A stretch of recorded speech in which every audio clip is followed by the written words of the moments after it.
Hari-hari ini Bapak Ibu kita perlu uh, banyak membangun hubungan dengan Tuhan, ya.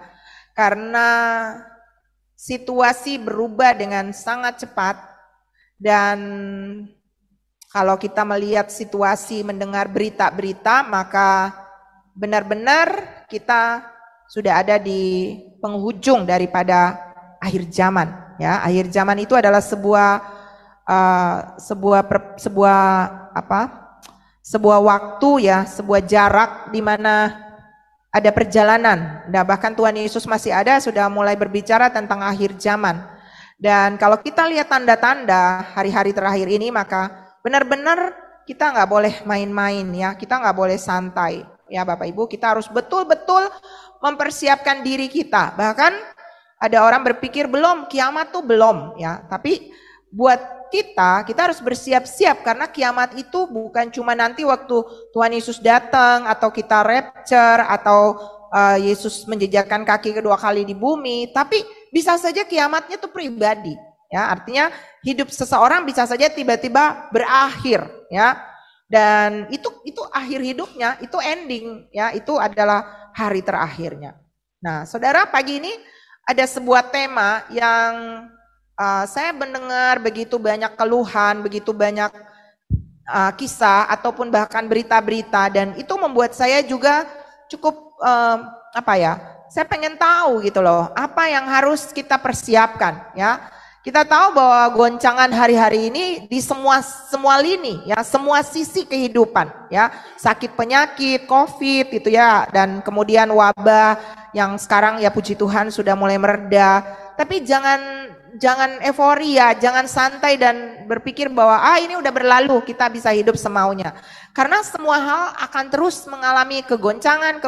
Alkitab berkata bahwa akan terjadi kegoncangan di mana-mana. Dan salah satu sektor yang akan mengalami kegoncangan yang akan mengglobal yaitu sektor ekonomi. Ya, dan pagi ini saya mau soroti ini, saya mau kita belajar apa yang harus kita persiapkan. Tema saya pagi ini adalah solusi dalam mengatasi krisis ekonomi dunia. Ada beberapa data, saudara, ya, yang saya catat di sini. Dimulai dari dampak wabah COVID-19 kemarin, di mana perekonomian dunia itu sangat terpukul, ya. Pada triwulan pertama di tahun 2020 saja, resesi telah melanda negara-negara yang selama ini tuh kuat, ya, Singapura, Hong Kong, Uni Eropa, Tiongkok, dan banyak negara lainnya. PHK, jumlah pengangguran yang semakin meningkat. Di Jakarta saja diprediksi 500.000 pekerja telah terkena PHK. Itu di tahun itu, ya, mulai pandemik itu. Dan perencanaan Badan Pembangunan Bappedas memprediksi bahwa di tahun 2021 angka pengangguran bisa menyentuh 12,7 juta orang, ya. Kemudian data mengatakan di tahun 2022 dan 2023, ini saya baca buat saudara, Menteri Keuangan mengatakan bahwa pertumbuhan ekonomi global berarti dunia akan melemah. Dan Direktur Pelaksanaan Dana Moneter Internasional IMF mengatakan bahwa risiko resesi dan ketidakstabilan keuangan akan terus meningkat. Prospek ekonomi global gelap akibat goncangan COVID-19, ya. Artinya gelap itu artinya semakin surut, ya Bapak Ibu, ya. Kemudian perang Rusia Ukraina, bencana-bencana iklim di semua bencana benua itu menjadi pemicu daripada krisis. Bahkan Presiden Jokowi mengatakan bahwa ekonomi dunia 2022 sekarang ini sulit. Tapi tahun depan itu dikatakan gelap, ya. Ini dikatakan setelah dia bertemu dengan para pemimpin dunia, ya, kepala-kepala negara termasuk G7 itu, saudara. Dan ini bukan cuma Indonesia, bahkan ini bukan tentang Indonesia, tapi ini tentang dunia. Jadi global, ya, semua. Dan Sekjen PBB IMF katakan akan ada 66 negara yang ambruk ekonominya.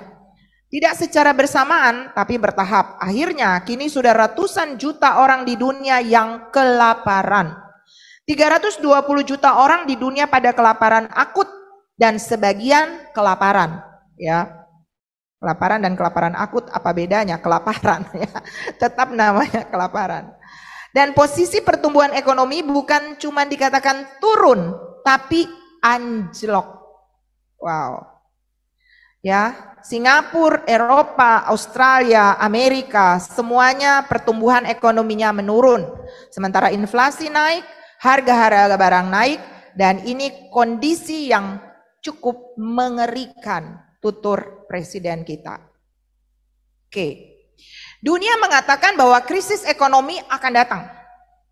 Dan itu adalah salah satu pertanda akhir zaman.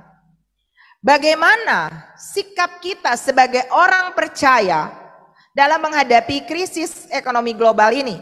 Ya, ini yang kita mau belajar pagi hari ini. Bagaimana kita menghadapi krisis? Nanti malam saya akan berbicara lebih kepada tentang cerita tentang bagaimana perjalanan orang-orang Israel yang mengalami krisis-krisis dan bagaimana mereka bisa keluar dari krisis itu. Perjalanan sejarah itu ditulis menjadi peringatan bagi saudara dan saya yang hidup di hari-hari ini untuk kita belajar bagaimana mereka berjalan bersama dengan Tuhan. Sebab itu pastikan hari ini bahwa kita semua berjalan bersama dengan Tuhan. Katakan amin. Tulis di kolom komentar amin. Amin Bapak Ibu. Karena nanti tidak akan ada satupun kekuatan yang bisa bertahan kecuali kekuatan Tuhan. Sebab itu kalau kita jauh dari Tuhan, kita pasti ikut anjlok dan ambruk. Ya, tetapi selama kita berjalan dengan Tuhan, krisis kita merubahnya menjadi krismon ya. Krismon itu krisis moneter kata dunia. Tapi anak Tuhan berkata krismon itu apa? Kristus menolong. Amin. Tepuk tangan dulu bagi Tuhan kita. Ya. Nah, berarti bagaimana ya solusi kita dalam menghadapi krisis ekonomi dunia ini? Yang pertama Bapak Ibu, kita perlu memastikan identitas kita. Siapa kita? Kita perlu tahu itu. Apa DNA kita? Ya, itu kita perlu tahu. Kita baca di dalam Wahyu pasal 6 ayatnya yang kelima. Boleh bantu saya multimedia? Wahyu 6 ayatnya yang kelima. Ya. Ini tentang meterai-meterai yang dibukakan. Ya, dikatakan di sini, dan ketika anak domba itu membuka meterai yang ketiga, aku mendengar makhluk yang ketiga berkata, "Mari." Dan aku melihat sesungguhnya ada seekor kuda hitam dan orang yang menungganginya memegang sebuah timbangan di tangannya. Dan aku mendengar seperti ada suara di tengah-tengah keempat makhluk itu berkata, "Secupak gandum sedinar dan 3 cupak jelai sedinar." Tetapi ya, secupak gandum sedinar dan 3 cupak jelai sedinar itu berbicara tentang kesusahan ekonomi. 1 dinar itu adalah upah 1 hari di masa itu. Dan dikatakan di sini dia hanya mampu membeli apa? Secupak gandum. Itu hanya makanan 1 orang dalam 1 hari. Bayangkan kita bekerja 1 hari dan semua uang itu habis 1 hari itu juga. Berarti kita hidup dengan SX pas, ekonomi pas-pasan. Ya kalau misalnya itu ada, tapi kalau nggak ada berarti kita sedang mengalami yang namanya krisis. Ya, kita mengalami yang namanya krisis. Ini krisis, nanti malam bahkan akan saudara lihat bahwa ibu rela masak anaknya karena susah. Karena kesulitan, karena krisis ekonomi, mama rela masak anaknya. Wow, itu akan terjadi di depan mata saudara ya. Artinya harga yang sangat mahal sehingga untuk makan saja itu sulit. Nah, tetapi ya kata yang dilanjutkan dari bacaan tadi adalah secupak gandum sedinar dan 3 cupak jelai sedinar. Artinya akan ada krisis ekonomi, akan ada kemahalan yang luar biasa yang akan terjadi seperti kata tadi Presiden bahwa kita sedang masuk di masa-masa yang cukup genting ya. Tetapi ini menyukakan hati ya. Tetapi walaupun ada krisis, walaupun ada masalah ekonomi yang akan terjadi, tetapi wah, keren kan? Tetapi apa dikatakan di sini? Janganlah rusakkan minyak dan anggur itu. Haleluya. Apa minyak dan anggur itu? Ini yang akan kita lihat di pagi hari ini. Di tengah kesulitan akan ada yang namanya pemisahan. Sehingga yang disebut minyak dan anggur menurut firman Tuhan ini tidak ikut rusak atau tidak ikut mungkin merasakan ada lihat dampaknya, tapi Alkitab berkata walaupun 1000 rebah di sisi kiri, 10.000 di sisi kanan, kamu hanya akan menonton. Amin. Artinya kita masuk di dalam situasi itu, tapi yang namanya Krismon alias Kristus menolong itu akan tetap terjadi. Katakan amin. Tuhan akan menyediakan, sebab dia tidak berubah kemarin, hari ini, dan selama-lamanya. Dia tetap Jehovah Jireh namanya, Allah yang menyediakan. Amin. Ketika Ishak akan dipersembahkan, Abraham akan mempersembahkan Ishak. Dan ketika dia akan mau menyembelih Ishak, Alkitab berkata ketika dia melihat di gunung, mana ada domba ada di gunung. Tapi tiba-tiba di tengah semak belukar itu muncul domba untuk digantikan dengan Ishak. Dan disitulah disebut pertama kali Yehovah Jireh. Haleluya. Artinya Allah menyediakan. Di saat saudara udah bingung, gak tahu mau bikin apa, mau makan apa. Tapi tiba-tiba ini akan terjadi di depan mata. Bagi siapa? Bagi anggur dan minyak. Apa dan siapakah anggur dan minyak itu, saudara? Alkitab mencatat berkali-kali dikatakan bahwa kalau kita berbicara tentang minyak, itu adalah gambaran daripada pengurapan atau Roh Kudus. Amin. Makanya sering disebut dengan minyak urapan. Sedangkan anggur itu adalah gambaran daripada apa? Gambaran daripada firman, gambaran daripada sukacita, gambaran daripada penyertaan Tuhan, berkat yang melimpah-limpah. Amin. Amin Bapak Ibu. Dan ternyata minyak dan anggur, ya, sebenarnya kalau kita baca beberapa literatur atau beberapa bacaan di dalam Alkitab, bukan cuma minyak dan anggur, tapi biasanya ada satu lagi, gandum. Gandum, minyak dan anggur. Gandum, anggur dan minyak, ya. Tapi di sini cuma ditulis tentang minyak dan anggur, ya. Nah, ini minyak dan anggur, ya, sebagai gambaran daripada pengurapan Roh Kudus, sebagai gambaran daripada sukacita yang melimpah. Dan Alkitab mencatat bahwa for the joy of the Lord is your strength. Sukacita dari Tuhan itulah kekuatan, itulah kesembuhan, itulah pemulihan, itulah berkat. Jadi ketika saudara hidup di dalam anggurnya Tuhan, saudara tidak akan pernah mengalami yang namanya krisis sukacita. Seketika kita bisa saja misalnya kecewa, kita bisa saja marah, kita bisa saja tiba-tiba merasa down. Tapi tetap karena dia ada di dalam saudara dan saya, maka saudara dan saya bisa mengatasinya. Karena dia sumber ada di dalam kita. Katakan amin. Amin. Dan ternyata Bapak Ibu, yang namanya minyak dan anggur, ini adalah berkat khusus yang Tuhan sediakan bagi para imam, kaum Lewi. Nah, kita lihat di dalam Nehemia pasal yang ke-13 ayatnya yang ke-5. Dikatakan sebelumnya orang membawa ke bilik itu korban sajian, kemenyaan, perkakas-perkakas dan persembahan persepuluhan daripada gandum, anggur dan minyak yang menjadi apa? Hak orang-orang Lewi, para penyanyi dan para penunggu pintu gerbang, ya. Para imam pemuji penyembah di depan sini, orang-orang penunggu asyir di depan pintu gerbang. Tetapi semua kita adalah imamat yang rajani. Katakan amin. Di zaman ini Tuhan mau memilih saudara, menetapkan saudara dan saya untuk kita menjadi imam-imam kepercayaannya Tuhan. Kadang-kadang kita berpikir, apa sih pelayanan, apa sih menjadi imam? Padahal ini loh haknya. Untuk kita diberikan yang namanya minyak dan anggur daripada Tuhan sendiri. Amin. Dan ini diberikan sebagai persembahan khusus bagi para imam. Itu dikatakan tadi di dalam Nehemia 13 ayatnya yang ke-5. Jadi pastikanlah identitas kita adalah imam-imamnya Tuhan. Haleluya. Haleluya. Dan tugas daripada imam, kita kemarin baru selesai mengikuti summit dengan tema pengurapan 3 dimensi, dan salah satunya adalah pengurapan imam.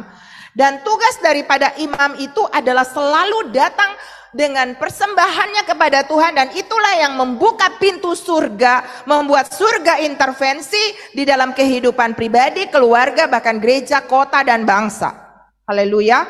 Itu adalah satu kehidupan lifestyle, bukan cuma sekedar sebuah job, untuk kita melayani di sini, bukan. Tapi itu adalah kehidupan setiap hari di mana selalu ada pujian yang kita naikkan kepada Tuhan melalui mulut kita, melalui sikap tingkah laku kita, dan kita menjadi orang-orang yang selalu mempersembahkan hidup kepada Tuhan. Maka saudara dan saya akan mendapat jaminan bahwa kita tidak akan mengalami yang namanya kerusakan di zaman krisis ekonomi. Haleluya. Itu adalah jaminan. Jadi identitas untuk orang yang tidak akan mengalami kegoncangan yaitu menjadi imamnya Tuhan. Berapa banyak yang mau? Berapa banyak yang mau? Berapa banyak yang yakin dia sudah jadi imam? Apa buktinya? Buktinya adalah hidup yang selalu dipersembahkan. Amin. Hidup yang selalu dipersembahkan kepada Tuhan. Kalau sesuatu yang dipersembahkan kepada Tuhan, daging harus mati. Itu tidak mudah, saudara. Mematikan daging, ego, amarah, kepentingan diri sendiri, iri hati, kesombongan, keserakahan, hal-hal duniawi, itu kedagingan kita. Dan tidak bisa dipersembahkan dalam kondisi hidup. Saya pernah khotbah tentang ada dua anjing ya yang dipelihara, anjing hitam dan anjing putih. Saudara masih ingat? Itu berbicara tentang daging dan roh. Kalau kita semakin banyak memberi makan daging kita, mau marah, mau tersinggung, mau iri, mau memberontak, suka-suka kita, maka daging akan semakin besar. Seperti anjing hitam akan semakin kuat. Dan ketika dia bertempur melawan anjing yang kita kurung, kita nggak kasih makan, yaitu roh kita telantarkan, kita tidak urusi. Itu berbicara tentang roh yang tidak terurus. Hal-hal rohani kita tidak semakin untuk melatihnya, untuk semakin kita mendekatkan diri kepada Tuhan, maka lama-kelamaan daging akan menguasai roh. Dan yang terjadi adalah kita akan menjadi orang-orang yang hidup dalam kedagingan. Dan daging akan membawa kita kepada kebinasaan kekal. Daging tidak akan mendapat bagian di dalam kerajaan Allah. Tetapi roh, ketika saudara memberi makannya dengan rajin beribadah, memberi firman Tuhan, mengizinkan Tuhan menegur, mengingatkan, dan kita selalu waspada mengikuti tuntunan Tuhan, maka roh kita akan semakin menguasai diri kita dan menguasai daging kita. Amin. Amin Bapak Ibu. Dan saudara akan temukan bahwa iya ya, dulu saya orangnya pemarah. Dulu orang saya nggak bisa diatur, dulu saya sombong, tapi kenapa saya bisa berubah sekarang? Itu karena tanpa saudara sadari, saudara selalu memberi makan rohmu dengan firman, mengizinkan nasihat, mengizinkan Tuhan mengubah kehidupanmu melalui berbagai masalah, maka dagingmu akan semakin kecil dan rohmu akan semakin besar di dalam Tuhan. Gak pada satu waktu nanti, bukan lagi saudara yang kelihatan, tapi Yesus yang akan nyata di dalam saudara dan saya. Amin. Ketika orang melihat lifestyle, orang melihat gayamu, bukan lagi tentang saya, bukan lagi tentang saudara, tetapi tentang Tuhan kita Yesus Kristus. Haleluya. Amin. Jadi, saudara, kita harus punya kepastian kita adalah imam-imam yang tentunya hidup menurut pimpinan firman Tuhan dan pimpinan daripada Roh Kudus. Yohanes 15 ayat 6 sampai ayatnya yang ke-8 berkata, barang siapa tidak tinggal di dalam aku, ia dibuang keluar seperti ranting dan menjadi kering. Kemudian dikumpulkan orang dan dicampakkan ke dalam api lalu dibakar. Jikalau kamu tinggal di dalam aku dan firmanku tinggal di dalam kamu, mintalah apa saja yang kamu kehendaki. Wow. Saudara suka minta apa saja yang saudara kehendaki? Bukan yang Tuhan kehendaki loh, yang saudara kehendaki. Kira-kira apa yang Bapak Ibu kehendaki? Punya rumah 10? Punya mobil 10? Punya istri yang cantik? Punya suami yang ganteng? Apa yang saudara mau? Itu kan kehendak kita. Tapi dengar dulu ayat sebelumnya berkata begini, jikalau kamu tinggal di dalam aku, tinggal di dalam kamu, ya, dan firmanku tinggal di dalam kamu. Artinya apa itu Bapak Ibu? Artinya kita bukannya lagi kita, kata Rasul Paulus. Hidupku bukannya aku lagi, tapi Yesus yang hidup di dalam aku. Sehingga kita akan punya heartbeat yang sama, detak jantung yang sama dengan detak jantung Tuhan. Keinginan kita selaras dengan keinginan Tuhan. Bukan lagi tentang apa yang kita mau, bukan lagi tentang I will, tapi God will. Haleluya. Apa yang Tuhan mau, dan kalau Tuhan sudah menguasai keinginan kita, maka pastinya saya yakin keinginan kita sama dengan keinginan Tuhan. Makanya Alkitab bilang, minta apa yang kamu kehendaki. Kenapa? Karena kehendak kita udah manunggal dengan kehendak Tuhan. Ada sebuah ilustrasi, saudara ya. Ilustrasi tentang bagaimana Yesus di dalam kita dan kita di dalam Yesus. Saya ibaratkan sebuah sumur yang nanti biasa sumur dulu kan pakai timba, ya kan? Nah, saya ibaratkan bahwa timba itu adalah saudara dan misalnya kita, tubuh kita ini ya, manusia kita. Lalu ketika kita masukkan timba itu untuk mengambil air, yang gambaran di situ adalah air itu adalah sumber kehidupan, sumber yang memberi kesegaran kepada kita. Saya gambarkan itu sebagai tempat di mana Tuhan ada, itu adalah Tuhan, itu adalah hadirat Tuhan. Dan ketika timba ini kita masukkan ke dalam sumur, kita masuk ke dalam hadirat Tuhan untuk bertemu dengan air, sumber yaitu Tuhan sendiri. Tetapi kalau kita masuk ke dalam sumur itu dan kita tidak mengizinkan air itu masuk seperti timba itu, maka ketika timba itu ditarik keluar, tadinya masuk tapi keluarnya kosong. Ibarat kita datang ke gereja, kita datang ibadah, kita bisa duduk sama di kursi yang sama, saudara bisa ikut Zoom di tempat yang sama, saudara bisa ikut Facebook, saudara bisa ikut YouTube, di gereja manapun Bapak Ibu dan saya pergi. Tetapi ketika kita datang ke tempat ibadah itu, ibarat kita datang ke dalam hadirat Tuhan, masuk ke dalam sumur, ibarat timba yang tadi masuk. Tapi kalau kita tidak mengizinkan air masuk ke dalam timba, maka setelah timba itu ditarik, timba itu tetap kosong. Artinya kita bisa sepertinya masuk di dalam kita di dalam Tuhan, tapi Tuhan tidak kita izinkan masuk di dalam kita. Kita sebut kita Kristen, KTP kita Kristen, kita rajin datang ibadah, kita bahkan mungkin melayani, tetapi tidak ada Yesus hidup di dalam kita. Tetapi ketika kita mengizinkan timba itu dipenuhi oleh air, maka ketika timba itu ditarik, maka timba itu membawa kehidupan bagi orang sekelilingnya. Amin. Itu yang disebut kita ada di dalam dia, dia ada di dalam kita. Tetapi lama-kelamaan saudara, kalau kita tidak mengurus timba ini atau kehidupan pribadi kita mengizinkan ada karatan, ada karat-karat di timba itu, ada iri hati, ada amarah, kesombongan, kepentingan diri sendiri. Lama-lama timba itu bocor. Kehidupan kekristenan kita akan jadi bocor. Ketika kekristenan kita bocor, maka sebesar apapun timba itu tidak akan ada air. Ketika kita tarik sepertinya ada air masuk ke dalam, tapi ketika sampai di atas permukaan sumur, maka nggak akan ada lagi air. Kenapa? Timbanya bocor. Kita bisa jadi orang Kristen, sepertinya kita mengizinkan kekristenan Yesus ada dalam kita, nama kita KTP, Lukas, Yohanes, nama-nama Kristen. Tapi kita memalukan Tuhan dengan kehidupan kekristenan kita. Ada banyak orang di luar sana yang akhirnya namanya disebut sebagai orang-orang yang melakukan kejahatan, dan itu orang Kristen. Kenapa? Karena timbanya bocor. Tidak mengizinkan Tuhan membersihkan kehidupan saudara dan saya. Dan ternyata saudara, kalau kita mau menjadi orang yang mau minta apa saja, di masa-masa ke depan, kita akan mengalami yang tadi saya sebut, krisis ekonomi. Saudara mau mengalami yang minta apa saja Tuhan tolong? Amin. Saudara nggak punya makanan, lalu saudara minta makan dan Tuhan tolong? Amin.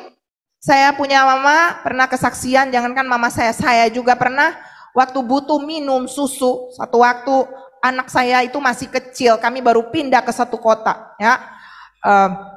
Dan saya sebelum itu saya ingat kesaksian mama saya ya, kami banyak saudara dan kita butuh makan waktu itu, tapi nggak ada makanan waktu itu. Lalu mama saya itu berdoa, dia bilang, Tuhan, saya harus kasih makan anak-anak saya, dan kita tidak ada makanan waktu itu.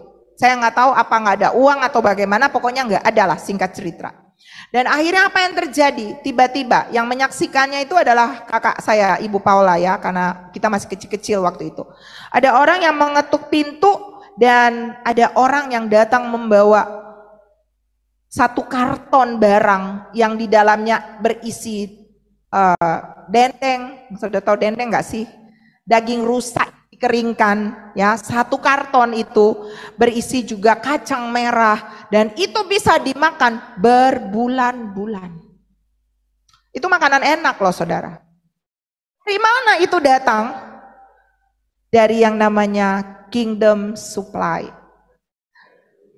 Tuhan itu memperhatikan sampai segitu saudara ya. Kemarin kita sharing-sharing ya tentang bagaimana kadang-kadang saya tuh kepengen sesuatu ya, tiba-tiba salah satunya Bella pernah kesaksian satu waktu kita habis ibadah pagi, lalu saya tuh hati begini, kepengennya makan nasi kuning Ambon gitu ya.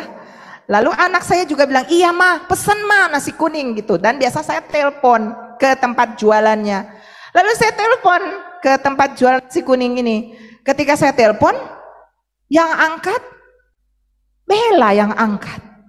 Terus saya bilang, Bella, ngapain kamu di situ warung? Dan apa dia bilang? Dia bilang dia mau ke kantor, ya. Tiba-tiba dia punya hati kayak tergerak, mampir beli nasi kuning buat mami dan papi. Katanya begitu. Jadi dia ada beli nasi kuning. Jadi ketika saya menelpon ke sana, dia sudah membelinya lebih dulu. Itu yang namanya Tuhan menyediakan lebih daripada yang kita doakan dan kita pintakan. Bisakah saudara bayangkan di musim-musim sukar, lalu tiba-tiba, aduh, saya kepengen makan papeda, orang Ambon ya. Tiba-tiba ada yang datang bawa papeda di rumah gitu ya. Atau saudara pengen makan soto Makassar, tiba-tiba ada yang datang bawa, itu artinya Tuhan menyediakan. Amin, amin. Kalau saudara mampu membelinya, mungkin tidak terlalu wah gitu ya. Tapi ketika saudara nggak mampu membelinya, lalu tiba-tiba Tuhan sediakan, wow, itu adalah sesuatu yang sangat luar biasa. Amin, Bapak Ibu. Tetapi ternyata untuk kita bisa menerima, Alkitab berkata dalam hal inilah ketika kita meminta sesuai dengan apa yang Tuhan mau berikan kepada saudara, karena kehendak kita sama dengan kehendak Tuhan. Maka Alkitab bilang begini, dalam hal itulah Bapa dipermuliakan, yaitu jika kamu berbuah banyak dan dengan demikian kamu adalah muridku. Kembali lagi bahwa identitas kita itu penting banget. Bahwa kita adalah imam kepercayaannya Tuhan. Kita adalah muridnya Tuhan. Kita adalah orang-orang yang punya heartbeat yang sama dengan heartbeatnya Tuhan. Kehendak kita menyatu dengan kehendak Tuhan.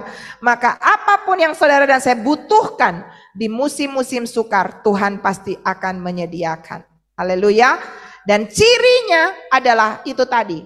Saudara harus mengalami yang namanya Yesus tinggal di dalam kita. Visi daripada gereja lokal ini adalah have Jesus live in us. Menjadikan Yesus tinggal di dalam kita. Artinya kita lahir baru. Ketika kita lahir baru, tadinya perjalanan kita adalah menuju kepada kebinasaan, menuju ego kita, keinginan-keinginan daging. Ya, tetapi sekarang ketika kita bertemu dengan Tuhan, kita mengalami encounter with God, pertemuan dengan Tuhan, hidup kita berbalik arah. Kita berjalan tidak lagi menuju kebinasaan, tapi kita berjalan menuju kepada kehidupan yang kekal. Berapa banyak yang mau punya perjalanan diubahkan oleh Tuhan? Amin. Dan saya percaya memang saudara dan saya sedang sudah berjalan menuju kepada kehidupan kekal. Katakan amin. Amin. Tetapi di tengah-tengah perjalanan kita akan ada banyak godaan, akan ada banyak distraction, pengalihan untuk membuat kita kembali kepada kehidupan masa lalu kita. Ingat saudara, dulu ketika kita belum lahir baru, ketika kita hidup masih menurut kedagingan, siapa yang berdiam di dalam kita? Kehidupan lama kita dikuasai oleh iblis, dikuasai oleh dosa. Dan upah dosa adalah maut.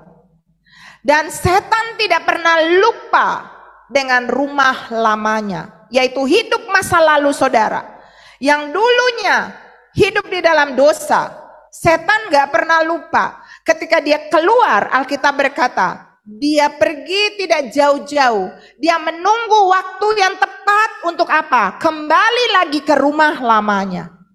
Sebab itu ketika saudara bilang saudara lahir baru, maka hal yang paling penting bagi kekristenan kita adalah mengizinkan Yesus menjaga, mengisi, menguasai, menjadi raja di dalam rumah kehidupan kita. Katakan amin. Amin. Sehingga iblis tidak punya akses lagi untuk kembali. Kenapa? Karena rumah kita tidak kosong. Seperti timba tadi yang masuk ke dalam sumur, tapi karena tidak diisi oleh air, tidak ada hasilnya, tidak ada perubahan yang terjadi. Hidup kita tetap sama dari dulu, sekarang, dan selamanya. Dari dulu orangnya begini, kemudian tidak hidup di dalam pertobatan, semakin terus berjalan di dalam dosa. Tetapi Tuhan mau adalah saudara dan saya mengizinkan Tuhan tinggal di dalam kita. Dan kalau Tuhan tinggal di dalam kita, pastinya kita akan punya keintiman. Katakan keintiman. Keintiman, katakan sekali lagi keintiman. Sekali lagi keintiman. Sekali lagi keintiman. Sekali lagi keintiman. Itu lebih penting dari apapun di muka bumi ini. Saudara dan saya intim dengan Tuhan. Saudara berteman dengan orang itu bisa bosan, orang itu bisa mengkhianatimu, orang itu bisa pergi meninggalkan, orang itu nggak mampu juga tolong saudara selalu. Tapi kalau saudara intim dengan Tuhan, maka bagi Tuhan selalu tersedia bagi saudara dan saya. Amin, amin. Kita akan menghadapi masa-masa yang sulit di depan. Dan kalau kita jauh dari Tuhan, Alkitab berkata, di luar aku, kamu tidak bisa berbuat apa-apa. Saudara lihat hari-hari ini banyak kisah di luar sana. Orang bisa punya uang miliaran, tapi dalam sekejap bisa hilang, menguap begitu saja. Orang bisa punya pangkat, posisi yang bagus, tapi dalam sekejap bisa hilang begitu saja. Tapi kalau saudara dan saya berjalan bersama dengan Tuhan, saya percaya Tuhan yang pegang tangan saudara, saudara akan menjadi kesukaannya Tuhan, ibarat gandum, minyak, dan anggur. Penyediaan Tuhan itu nyata. Gandum, anggur, dan minyak itu juga adalah gambaran. Saudara, kalau kita lihat di sini bahwa orang Israel, Alkitab selalu mencatat berkat Tuhan bagi umatnya itu dengan 3 hal ini ya. Banyak kan makanan di Israel itu, ya, ada banyak tumbuh-tumbuhan di Israel. Tapi kenapa yang selalu disoroti di dalam Alkitab itu adalah gandum, minyak, dan anggur? Apakah karena tanaman ini banyak di Israel? Tidak. Ada maksud Tuhan di dalamnya. Saudara, kalau kita lihat tentang perjamuan, maka roti itu dibuat dari apa? Roti itu dibuat dari apa? Gandum, ya. Dan anggur itu dari apa? Anggur, ya enggak? Iya kan? Iya kan Bapak Ibu? Jadi ini berbicara tentang apa? Ini berbicara merujuk kepada perjamuan kudus yang melambangkan tubuh dan darah Yesus yang terpecah untuk menebus isi dunia. Berarti cara untuk kita luput dari kegoncangan dunia adalah kita harus menerima penebusan di dalam kematian Tuhan Yesus. Katakanlah buat dunia, teman-temanmu, saudara-saudaramu, bro, sis, kamu mau krisis ekonomi kamu luput? Kamu harus punya Yesus di dalammu. Bukan waktunya lagi saudara dan saya jadi orang yang egosentris, hanya senang-senang sendiri, aman-aman sendiri. Nanti kalau krisis saya udah aman, saya udah punya Tuhan Yesus. Jangan saudara. Ini waktunya sebanyak mungkin saudara harus beritakan firman kepada banyak orang di luar sana. Katakan kepada mereka, Kristus tidak bisa ditolak, akan ada di depan mata. Betapa mengerikan satu waktu nanti ketika saudara melihat saudaramu sulit, ketika saudara melihat temanmu ke dalam kesulitan dan engkau sendiri aman. Benar enggak? Tapi pagi ini saudara, saya mau mengajak kita untuk kita menjadi orang-orang yang juga berbagi, ya. Tubuh dan darah Yesus itu bukan untuk saudara dan saya. Yesus mati hanya bukan untuk orang Kristen. Dengarkan ini. Saudara yang mungkin non-Kristen, dengar, Tuhan Yesus mati di kayu salib bukan hanya untuk orang Kristen. Yesus itu bukan Tuhannya orang Kristen. Dia itu Tuhan semua orang. Dia juru selamat dunia, bukan juru selamat orang Kristen. Sehingga kalau saudara mau untuk menerima kepastian keselamatan, bahkan luput dari kegoncangan, gak ada pilihan, engkau harus hidup di dalam Yesus, mengizinkan Yesus ada di dalam engkau. Amin.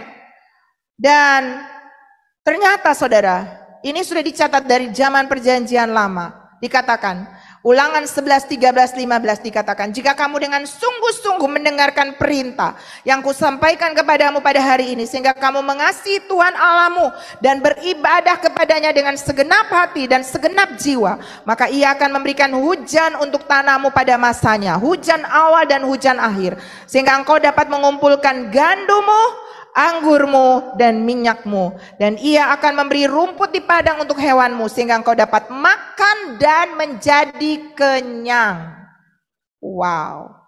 Saudara yang punya gandum, anggur dan minyak akan makan dan menjadi kenyang. Katakan amin.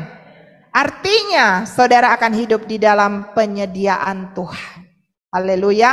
Nah, ternyata saudara, kedua ayat ini yaitu Ulangan 11, 13, 14, ini saya dapat literaturnya, ya, dikatakan di sini ayat ini selalu ditaruh di pintu yang mereka sebut sebagai pintu-pintu orang Israel, di depan pintunya yang disebut sebagai mezuzah, ya, mezuzah, tulisnya mezuzah pakai set. Nah, mezuzah, kalau mezuzah itu adalah dikatakan di sini, ini gambaran daripada yang selalu ditaruh di depan pintu daripada orang Israel. Apa saja isi yang terdapat di dalam mezuzah itu?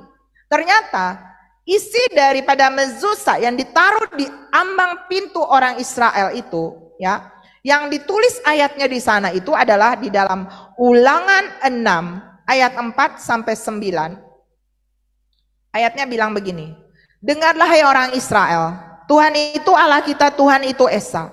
Kasihilah Tuhan Allahmu dengan berharap bisa dengan segenap jiwamu dan dengan kekuatanmu dan seterusnya. Ya, jadi kasihilah Tuhan Allahmu, itu ayatnya bilang begitu, ya. Kasihilah Tuhan Allahmu dengan segenap hati, dengan segenap jiwa dan segenap kekuatan. Segenap itu seluruh, itu isi dari mezuzah itu. Dan yang kedua daripada mezuzah ini, itu di dalam Ulangan 11 ayat 13 dan ayatnya sampai 21. Nanti Bapak Ibu baca, sekilas saja dia bilang begini, jika kamu dengan sungguh-sungguh mendengarkan perintah yang kusampaikan pada hari ini, sehingga kamu mencintai Tuhan Allahmu dan beribadah kepadanya dengan berharap dengan jiwamu, maka ia akan memberikan hujan untuk tanahmu pada masanya, hujan awal dan hujan akhir, sehingga kamu dapat mengumpulkan apa? Gandummu, anggurmu, dan minyakmu. Pertanyaannya, kenapa Tuhan mau ayat ini ada di dalam mezuzah? Bukan hanya di mezuzah, saudara, tapi jika kita melihat orang-orang pada zaman orang-orang Israel itu berdoa, ya, mereka itu biasa memakai yang namanya tefilin. Saya juga baru temukan ini, ya. Tefilin itu kotak hitam yang terbuat dari kulit yang mereka ikat di dahi dan di tangan. Sesuai dengan Ulangan 11 ayat 18 sampai 21 dikatakan, tetapi kamu harus kutipkan itu di dalam jiwamu. Kamu harus mengikatnya sebagai tanda pada tanganmu dan haruslah itu menjadi lambang di dahimu. Inilah yang disebut dengan tefilin. Artinya itu harus diajar kepada anak-anak, ditulis di pintu-pintu gerbang orang Israel. Apakah ini mengandung makna keramat mezuzah tadi dan tefilin tadi? Ini bukan sekedar ritual ibadah zaman Israel pada masa ini, tapi ini mengandung pengertian, yaitu apa? Bahwa firman Allah yang tertulis di dalam mezuzah tadi untuk mengasihi Tuhan, untuk taat kepadanya, itu harus apa? Dihidupi. Amin Bapak Ibu. Jadi bukan sekedar kita nyanyi, aku mengasihi Engkau Yesus dengan segenap hatiku. Bukan. Aku mengasihi Engkau Yesus dengan segenap jiwaku. Bagus kita nyanyikan seperti itu. Tapi ada bagian lagu berikutnya dari lagu itu adalah begini. Ku renungkan firman-Mu siang dan malam, ku pegang perintah-Mu dan ku lakukan. Engkau tahu ya Tuhan, tujuan hidupku hanyalah untuk menyenangkan hati-Mu. Jadi saudara, ternyata kehidupan kekristenan kita itu bukan cuman di mulut saja. Kalau kita bilang kita imam, kita adalah milik kepunyaannya Tuhan, dan firman tinggal di dalam kita, kita di dalam Tuhan, maka mezuzah dan apa tadi? Tefilin itu harus menjadi bagian orang Israel di zaman itu yang ditulis di dahi, di tangan, di ambang pintu. Tapi yang sekarang adalah ditulis di loh-loh hati kita. Amin. Itulah yang akan menjaga saudara dan saya, membuat saudara dan saya aman. Dan ayat 21 dikatakan di sini dari Ulangan 11 ayat 21 dikatakan ini, apa tujuannya? Saudara menyimpan firman itu di dalam hatimu, di dalam hidupmu, di dalam jiwamu. Bukan sekedar KTP kita Kristen, tetapi bagaimana firman itu hidup di dalam kita dan kita hidup di dalam firman. Tujuannya apa? Ada ayatnya di sini dikatakan supaya kamu panjang umur. Coba tunjukkan, supaya panjang umurmu. Bukan cuman kamu yang panjang umur, tapi dikatakan dan umur anak-anakmu di tanah yang dijanjikan dengan sumpah, dijanjikan Tuhan dengan sumpah kepada nenek moyangmu untuk memberikannya kepada mereka selama ada langit di atas bumi. Apa maksudnya? Selama masih bumi berputar, hidup masih ada, haleluya, maka saudara akan mendapat yang namanya kingdom supply. Wow. Makanya saya tadi di awal bilang krisis ekonomi. Saudara ngikutin nggak apa yang saya sampaikan ini?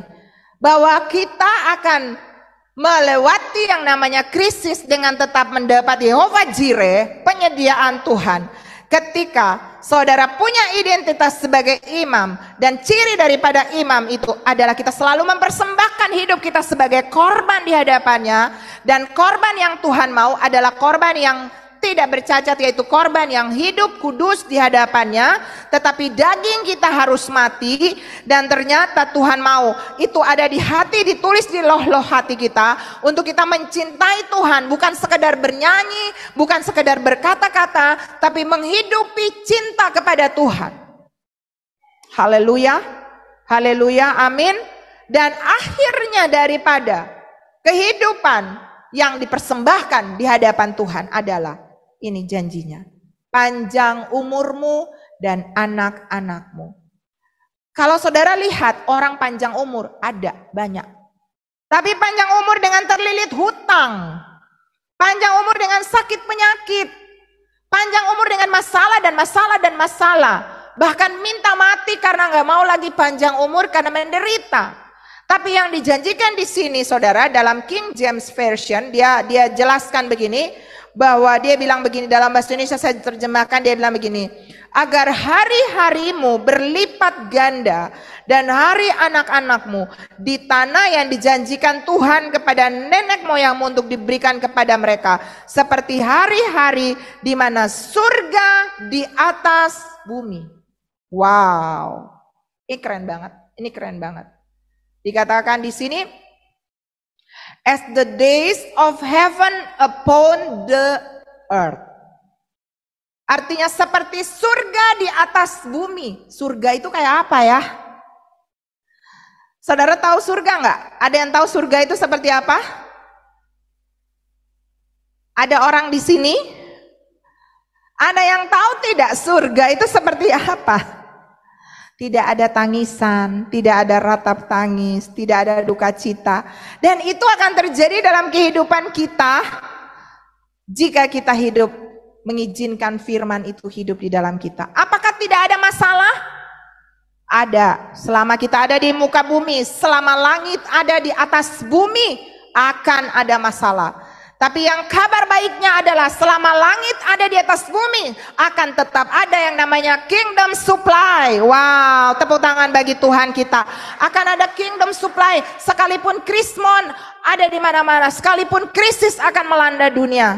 Saudara pastikan bahwa saudara punya minyak anggur, ya. Saudara akan luput, saudara akan tetap terpelihara oleh Tuhan.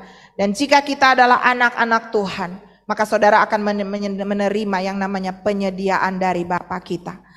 Goncangan-goncangan ekonomi akan terjadi, tapi Tuhan berjanji, Filipi 4 ayat 9 berkata, Dia akan memenuhi segala kebutuhan kita menurut kekayaan dan kemuliaannya dalam Kristus Yesus. Enggak amin? Enggak amin? Jadi Tuhan yang akan mencukupi seluruh kebutuhan hidup saudara dan saya. Pertama, saudara perlu punya yang namanya identitas yang jelas di dalam Tuhan. Untuk saudara menjadi luput daripada kegoncangan. Lalu ketika kita sudah tahu identitas kita, maka hal yang kedua, apa saudara? Saudara juga harus jadi orang yang bijaksana, bukan bijak sini. Dalam apa? Mengelola waktu, tenaga, keuangan, berkat yang ada. Ingat, ketika kita menerima sesuatu, ada dua hal di situ. Apa itu? Ada roti dan ada benih. Ingat, saudara dapat uang, itu ada roti dan ada benih. Roti untuk apa? Dimakan. Saudara belanja, saudara pakai untuk anakmu sekolah, itu roti dibelanjakan. Tapi benih itu ditabur. Dan banyak orang Kristen mau menuai tapi tidak menabur. Dan itu akan tidak pernah terjadi. Alkitab berkata tentang prinsip tabur tuai. Apa yang kamu tabur, itu yang kamu tuai. Semakin banyak saudara menabur, semakin banyak saudara akan menuai. Menabur apa? Menabur baik dapat baik, menabur buruk dapat buruk. Dan saya berdoa hari-hari ini, saudara semakin bijaksana dalam menabur hal-hal yang baik. Amin. Kebaikan, menabur untuk hidup memuliakan Tuhan. Alkitab berkata, muliakanlah Tuhan dengan hartamu, muliakanlah Tuhan dengan hidupmu. Dan saya percaya Tuhan tahu kemana Dia akan perintahkan berkatnya. Kemana?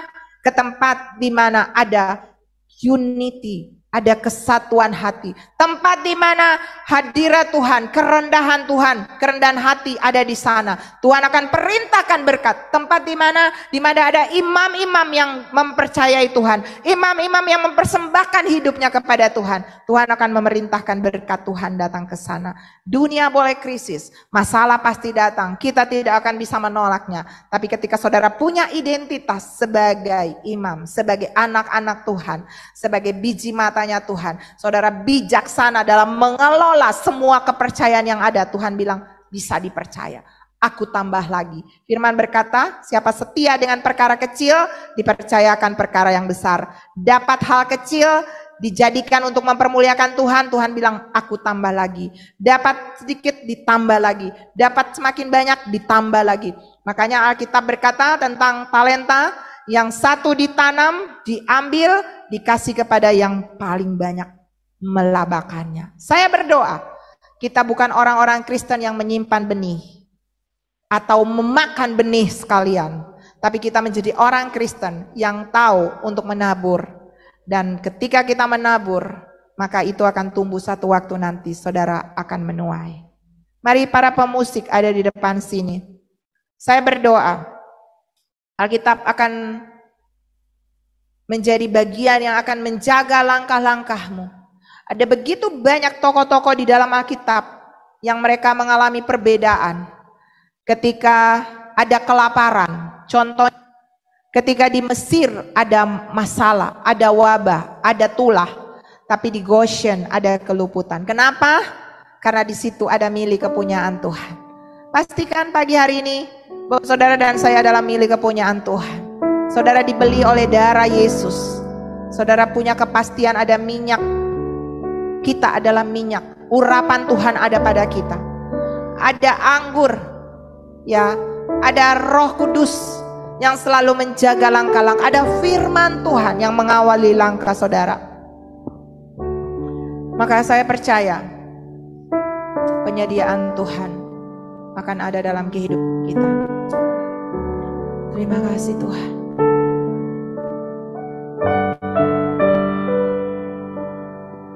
Tuhan, ku mau menyenangkan-Mu.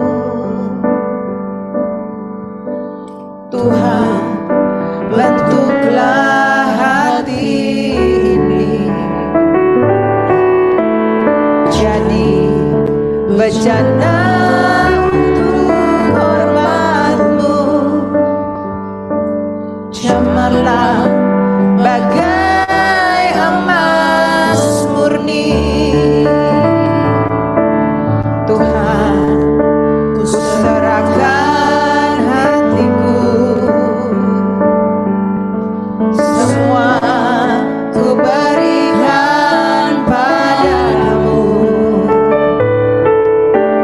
Kuduskan hingga tulus selalu, agar aku menyenangkan-Mu. Mari bangkit berdiri, angkat tangan kepada Dia.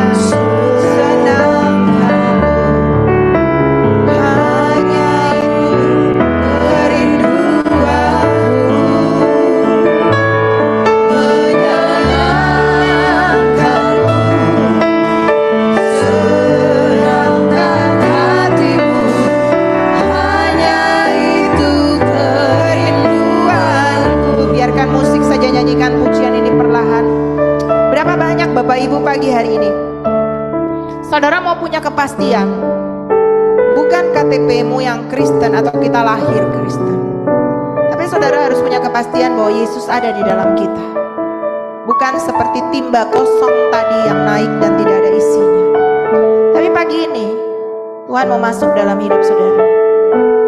Hanya satu kepastian, saudara luput dari krisis, yaitu mengizinkan Yesus tinggal di dalam engkau. Goncangan pasti ada, tantangan pasti datang. Saudara juga ngalami itu. Tapi yang namanya Tuhan menolong, itu akan nyata dan jadi bagian saudara. Jika itu saudara, dan saudara bilang, Tuhan, aku mau timba hidupku ini diisi dengan engkau. Ikuti saya berdoa. Tuhan Yesus, hari ini saya buka hati saya. Masuklah dalam hatiku Tuhan. Masuklah dalam hidupku. Jadilah Raja. Jadilah Tuhan. Jadilah Juru Selamat. Hari ini saya percaya nama saya tercatat dalam kitab kehidupan di surga. Saya adalah anak-Mu. Saya akan menerima janji-janji-Mu. Dan salah satu janji-Mu adalah akan ada kingdom supply. Tuhan akan memberkati kehidupan saya, keluargaku, dimanapun saya berada. Kingdom supply akan menjadi milik kepunyaanku dan keluargaku, di dalam nama Tuhan Yesus. Dan kalau saudara bilang pagi hari ini, selama ini saudara udah Kristen, tapi saudara belum menjadi imamat yang rajani. Saudara tidak menjadikan hidupmu sebagai persembahan yang hidup di hadapan Tuhan. Saudara lebih banyak mengizinkan dagingmu menguasai dan memenangkan pertandingan kehidupanmu. Tapi pagi ini saudara mau bilang, Tuhan, aku mau tanggalkan kedaginganku. Aku mau rohku semakin bernyala-nyala di dalam Engkau. Beberapa di antara saudara selalu berjuang dan kalah. Tapi pagi ini saudara mau benih kemenangan ada di dalam engkau. Dan engkau mau menang bersama dengan Tuhan. Dalam nama Yesus, angkat tangan kepada Tuhan. Tuhan, Engkau lihat anak-anak-Mu, kekuatan mereka terbatas. Kadang-kadang kami jatuh dan jatuh lagi, kami gagal dan gagal lagi. Tapi kami percaya pagi ini ada kesempatan Tuhan berikan kepada kami. Kami mau bangkit dan kami mau mempersembahkan hidup kami, tubuh kami sebagai persembahan yang hidup, yang kudus, dan yang berkenan kepada Allah. Kami mau berjalan di dalam kekuatan-Mu. Kami mau mencintai Engkau dengan segenap hati kami. Dan kalau itu adalah goal dalam hidup kami, maka kami tidak akan mengizinkan apapun menghalangi kami untuk bertumbuh bersama dengan Engkau, tinggal di dalam Engkau, dan Engkau menguasai hidup kami. Tolong kami Tuhan, tolong anak-anak-Mu Tuhan. Dan kalau ada di antara mereka yang khawatir, beberapa di antara saudara sedang khawatir, jangan takut. Kalau engkau adalah anak, saya punya anak, saudara punya anak, gak mungkin kan kita kasih tinggal anak kita kelaparan. Kita pasti menyediakan yang terbaik bagi anak kita. Pagi ini kalau engkau khawatir, maka Tuhan, aku berdoa pagi hari ini, saudara angkat tangan kepada Tuhan. Ubah kekhawatiran kami menjadi kepercayaan kepada Engkau, keyakinan iman kepada Tuhan, bahwa Tuhan adalah Bapa yang baik, bahwa Engkau tidak pernah meninggalkan kami. Kami sedang khawatir dengan penyakit kami sedang khawatir dengan masa depan kami sedang khawatir dengan ekonomi kami. Datanglah Bapa dan tolonglah anak-anak-Mu. Dalam nama Yesus, ulurkan tangan-Mu Tuhan. Saudara, ulurkan tangan kepada Tuhan, ulurkan tangan kepada dia, izinkan dia pegang engkau. Dan bahkan ketika ada yang tidak mampu untuk berjalan, Engkau gendong mereka Tuhan, Engkau bawa mereka, beri kekuatan kepada mereka, hiburkan mereka, angkat mereka, bawa mereka sampai di pelabuhan kesukaan-Mu Tuhan. Terima kasih Bapa yang baik. Terima kasih Tuhan. Hamba-Mu selesai, tapi Roh Kudus jangan berhenti. Terus bicara, kuatkan, arahkan kami, sehingga hidup kami ini hanya untuk memuliakan nama-Mu. Nama Tuhan Yesus. Haleluya. Amin.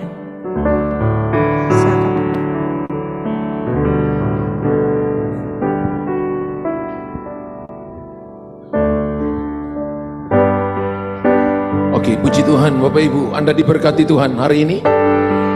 Yang diberkati Tuhan, saya mau lihat tangan saudara diberkati oleh Tuhan. Bapak Ibu silakan duduk. Kalau Bapak Ibu perhatikan apa yang disampaikan tadi oleh Pastor Leni, dan kalau Bapak Ibu perhatikan kitab Matius pasal 25 ayat 1 sampai ayat yang ke-8, bicara tentang 5 gadis bodoh dan 5 gadis bijaksana, terutama ayat 8 sampai ayat yang ke-10. Judulkan di sini Matius pasal yang ke-25 ayat 8 sampai ayat yang ke-10. Maka Bapak Ibu perhatikan di sana bahwa 5 gadis yang bodoh itu punya minyak, sedangkan punya minyak tapi kurang. Minyak gadis bijaksana itu ada persiapan minyaknya.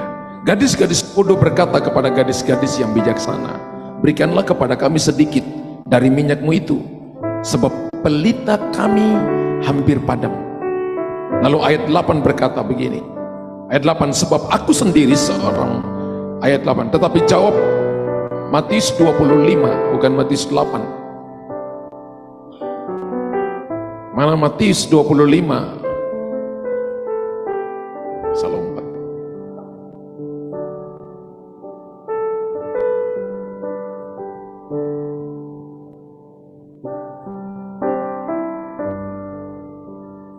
Yo.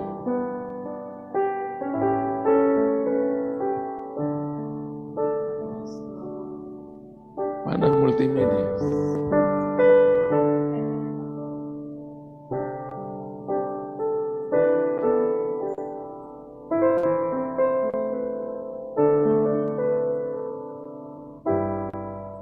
Tetapi jawab gadis-gadis yang bijaksana itu, tidak, nanti tidak cukup untuk kami dan untuk kamu. Lebih baik kamu pergi kepada penjual minyak dan beli di situ. Ayat 10, akan tetapi waktu mereka sedang pergi untuk membelinya. Garis kata itu, minyak itu harus dibeli. Datanglah mempelai itu, dan mereka yang telah siap sedia masuk bersama-sama dia ke ruangan perjamuan kawin, lalu pintu ditutup. Perhatikan baik-baik, Alkitab berkatakan bahwa jangan rusakkan minyak dan anggur. Jangan rusakkan minyak dan anggur. Untuk Anda punya minyak, maka Alkitab katakan ada gadis bodoh, ada gadis bijaksana, ada gereja bodoh, ada gereja bijaksana. Ingat bahwa gereja yang bijaksana mau membayar harganya, membeli. Sama Anda mau beli makanan, maka Anda harus keluarkan uang. Anda harus membeli mobil, Anda harus keluarkan uang lebih banyak. Anda beli rumah, Anda harus keluarkan uang lebih banyak daripada itu. Dan kalau saudara dan saya tidak mencar Tuhan, sungguh-sungguh, minyak itu gambaran tentang kebenaran firman yang akan menerangi saudara dan saya. Minyak itu bicara tentang Roh Kudus yang akan membuat saudara, kehidupanmu yang keratan menjadi pelumas bagi saudara dan saya. Amin. Alkitab katakan begini, gadis yang bijaksana, mereka punya persiapan minyak. Saya percaya bahwa gereja ini adalah gereja bukan yang bodoh, tapi gereja yang bijaksana mempersiapkan minyak. Gereja yang punya waktu-waktu pribadi dengan Tuhan, suka baca firman Tuhan. Ada yang orang berkata begini, saya nggak punya waktu. Dia nggak mau bayar harganya, tapi dia mau yang besar. Dia menunggu minyaknya, lampunya bercahaya, tapi dia nggak mau bayar harga lebih daripada yang lain. Kalau orang lain mengasihi Tuhan, Anda harus lebih mengasihi Tuhan. Kalau orang lain baca Alkitab, Anda harus lebih membaca Alkitab. Kalau orang lain berdoa, Anda harus semakin masuk lebih dalam dengan Tuhan. Itu harga yang Anda berikan. Dan kalau Bapak Ibu lihat dalam kitab Wahyu, beli daripadaku emas murni, pembentukan, proses, nilai ilahi. Emas itu gambaran nilai ilahi. Dan itu adalah kehidupan Tuhan yang termanifestasi bagi saudara dan saya. Minyak dan anggur itu adalah berkat yang Tuhan janjikan kepada saudara, yang tidak akan dihancurkan di tengah-tengah krisis. Ada orang yang bisa dapat berkat umum, tapi belum tentu berkat khusus. Anda bisa kerja dengan pintar, Anda hebat, Anda bangun jejaring dengan baik, dan Anda kerja setiap bulan atau setiap minggu Anda dapat uangnya. Itu adalah berkat umum karena kemampuan yang Anda pada saudara. Tapi berkat khusus disiapkan Tuhan kepada orang-orang percaya, kepada orang-orang yang merindukan Dia, yang selalu berharap kepada Dia. Tuhan berkata, jangan rusakkan itu. Artinya hanya tersedia bagi mereka yang memiliki Tuhan, yang mau membayar harganya, merenungkan firman siang dan malam, tidak mau menggantikan dengan hal-hal dunia ini. Semua dirusakkan satu waktu nanti, tapi minyak dan anggur tidak dirusakkan. Amin. Kejarlah yang tidak dirusakkan, maka Anda dan saya akan terpelihara di hari-hari ketika Tuhan akan menyatakan hari-hari terakhirnya. Amin. Hari ini Bapak Ibu dan saya punya waktu untuk melatih diri kita untuk sungguh-sungguh berharap kepada Tuhan. Berapa banyak Bapak Ibu yang katakan, saya mau mempersiapkan diri saya sungguh-sungguh. Persiapan yang baik akan membuat seberapa kita sanggup. Katakan dengan saya, persiapan yang baik akan membuat seberapa saya sanggup. Katakan lagi, persiapan yang baik akan membuat seberapa saya sanggup.